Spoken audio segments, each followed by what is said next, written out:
மாற வேண்டியது மக்கள்னு. அவங்கள குறை சொல்லி என்ன ஆக போகுது சொல்லுங்கள்?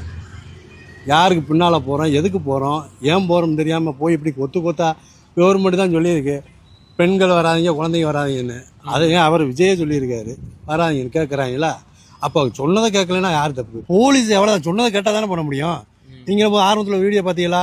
ரோடு இங்கே இருப்பான் மக்கள், ரோடு பூரா காலியாக இருக்கும். பஸ்ஸு வருதுன்னு சொன்னதுமே போலீஸை பூரா தள்ளி விட்டு வரான். அப்புறம் போலீஸ் எப்படி குறை சொல்லுவீங்க? நியாயம்னு இருக்குல்ல. போலீஸ் மனுஷன் தானே. ஆ போலீஸ்னா சத்தியமான ஒசுனதுமே பூரா பேரும் ஓடிடுவானா? அது கிடையாது. அவங்க தான் கடைசியில் கஷ்டப்பட்டு பூரா இந்த ஒன்று ஆஜில் சேர்த்தது. காவல்துறையே சொல்ல முடியாது, கவர்மெண்ட்டை சொல்ல முடியாது, விஜயும் சொல்ல முடியாது. அந்த கரூர் மாவட்டம் செந்தில் பாலாஜி அவரையும் உடனே வந்தார். உடனே வந்தால் பஞ்சாயத்து, உடனே வரலைனாலும் பஞ்சாயத்து. பேர் என்னது இன்னொரு பேர் மினிஸ்டர் அழுதார், அன்பில் கல்வித்துறை அமைச்சர். அவங்க சார்ந்த இயக்கம் நல்ல இயக்கமாக கெட்ட இயக்கமா? நல்ல மனுஷன், அவனும் மனுஷன் தானே. ஏன் ஒரு பச்சை குழந்தை இருந்து கழுதுலாம் எவ்வளோ இருந்தாலும் அழுவாதானே?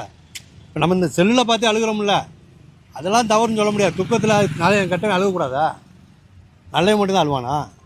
அதெல்லாம் தவறு. அப்படிலாம் விமர்சனம் பண்ணக்கூடாது. நம்ம கணக்கு 40, 41 கணக்கு வந்துருச்சு.